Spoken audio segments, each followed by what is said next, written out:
Hi guys, my name is Alana. Welcome back to my YouTube channel, Mental Health with Alana. Please click the red subscribe button and give this video a thumbs up as it would really help me out. Also, I have a business called Care Boxes by Alana. I create sensory boxes to help you deal with your mental health and mental health symptoms. If you're interested in buying one, click on the link down below, or you can also check on my Instagram. So for today's video, I wanted to do a short one just explaining what hallucinations are. So I've recently been diagnosed with schizoaffective disorder, but I have been experiencing hallucinations since I was 18 because I was previously diagnosed with bipolar type 2, and I would get hallucinations with that as well. So there are many causes of why you may be having or getting hallucinations. There can be a lot of medical reasons. For me, what we did was we ruled out any physical illnesses that could be causing hallucinations, such as brain infections. I got an MRI done. I had blood tests just to check on everything, and all of those things were ruled out as no. So we went ahead with treating the hallucinations with antipsychotic medication, which I will go into in a minute. But if you don't know what hallucinations are, because I realize that a lot of people don't actually know when you say hallucinations what people are meaning. I've had a lot of people in my life who, when I told them I was experiencing hallucinations, they didn't really know what it was or understand. So this is a video just for you. If you're not clear on what hallucinations are, maybe you've been experiencing this but you didn't know what it was. So people can have hallucinations with any 5 senses. So this can be smell, taste, touch, vision, like seeing things, so your eyesight, and then it can also be hearing things. So for me, I get the seeing things that aren't there. So hallucinations are basically where your brain and you are perceiving stimulus outside of your kind of like normal everyday life, and you're experiencing basically like stimulus. So I'll go into it. So for me, I experience visual hallucinations where I see things that aren't there. For me, I'm not going to go into super detail about all of these things, but just to give you an example so you understand, for me, some of my visual hallucinations, which I feel more comfortable talking about the visual ones. So I will see, sometimes I'll see people outside of my house that aren't there. Sometimes I will, once I've hallucinated that there was a party going on across the road when there wasn't, but I was seeing things, hearing things, that there was a party going on. And the only way that I could tell that it wasn't actually going on was because I was manic, and I asked my mom at 12 o'clock at night, and she went outside and opened the door and said there was nothing there. I also woke up one of my sisters and said, "Can you hear this party going on?" Because it was really bothering me. It was very loud. I had my soundproof headphones on and I could still hear it. And so I went and asked my sister, "Can you hear this?" Obviously, they were not happy to be woken up at midnight, but both of them said they couldn't hear anything. But I was 100% convinced that it was happening and it was there. And I was also hearing the noise of the party, the music, I saw the lights on at the house. I saw cars parked out there. This has been one of my most vivid hallucinations. Other times I may see somebody outside, which is why I like to keep the curtains closed a lot, because I get very paranoid about this. Other things that I currently and have a lot of the time is where I see the floor and walls moving, and it kind of looks like waves, like if you're watching the ocean and the floorboards, or it doesn't matter where I am, but the floor will move kind of like this. I've seen the wall moving in similar ways. I've hallucinated with the lights on and off, and with my eyes open and closed, it wouldn't go away.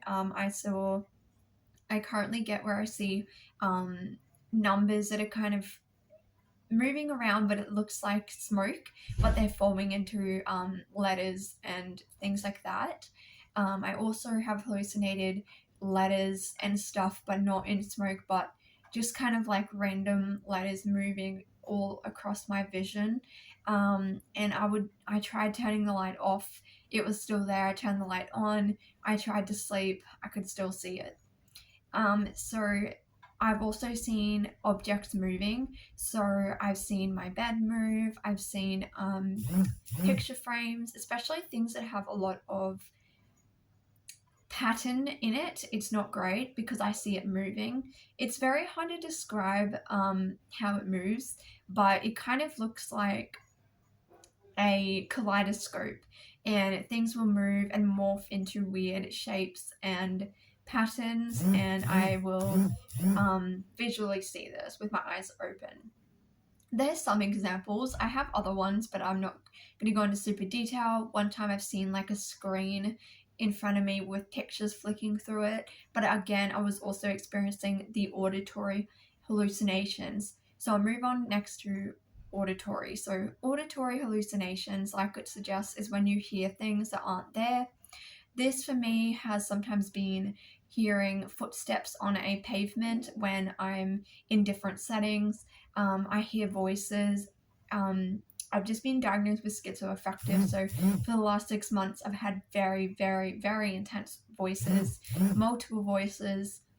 And I'm not going to go into what they say because it's quite upsetting and disturbing for me, but they'll talk about other people, they'll talk to me, they'll scream at me, they'll talk over the top of each other, they talk to each other, they will comment on what I'm doing, like just during the day, like they'll just randomly comment on things that I'm doing and have an opinion about it.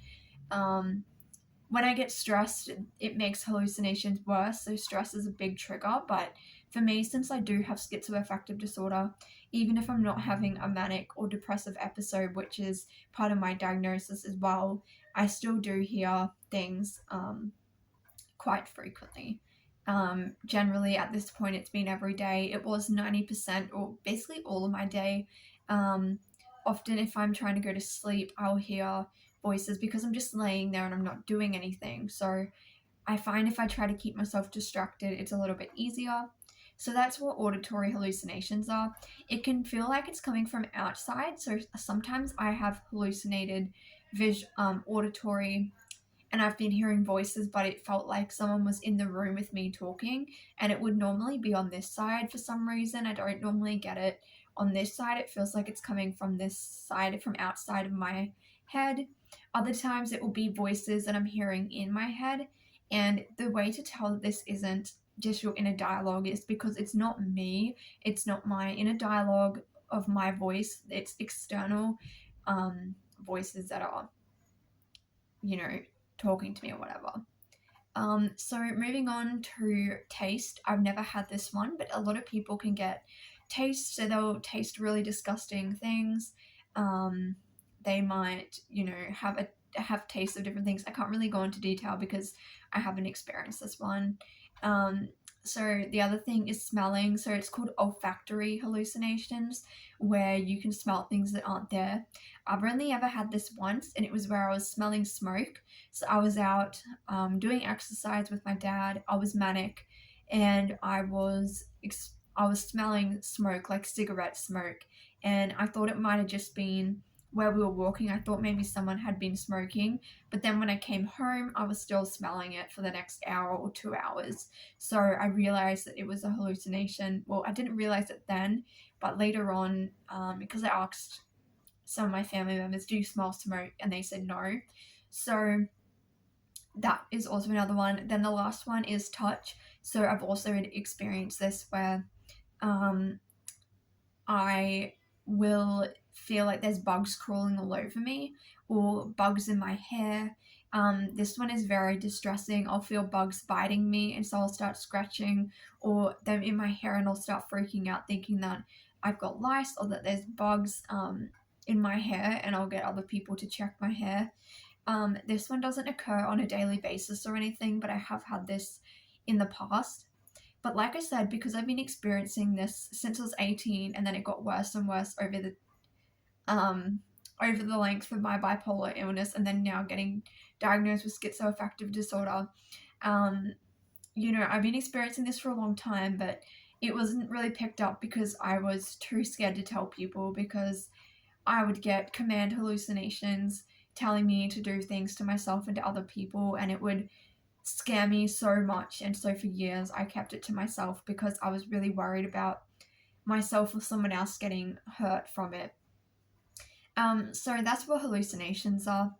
I hope that made sense. I'm still dealing with them and I still struggle with it a lot. So I'm not really able to go into too much detail as I'm not comfortable, but that's just a brief summary of what hallucinations are, if you're wondering. So if someone's saying that they're hallucinating, this is what they mean. You can hallucinate with certain drugs.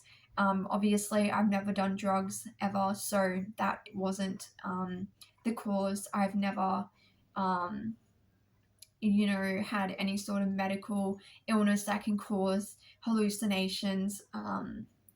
So we ruled out all of that. And, if you're experiencing it, it's really good to rule out any physical problems, because there's actually a lot of physical illnesses like encephalitis in your brain, inflammation of the brain, things like that, that can be causing hallucinations and not just a mental illness. So I think a lot of people think of mental illness when you say hallucinating or hallucinations, but there's actually a lot of medical conditions that can cause hallucinations. Even dementia can cause hallucinations, and a lot of different medical conditions. If you're struggling with this, it's really good to reach out. I know how scary it is. It took me years to really reach out and to actually explain what's been going on, because I was just terrified of what would happen. But yeah, I hope this helped you. And if you're not sure of anything, leave a question down below and I'll try my best to answer it. I'm not a psychiatrist, I'm not a doctor. So obviously, always go to your GP first and tell them what's going on if you're able to. But yeah, so thank you so much for watching my video. Please check out my business and I'll see you in my next one. Bye.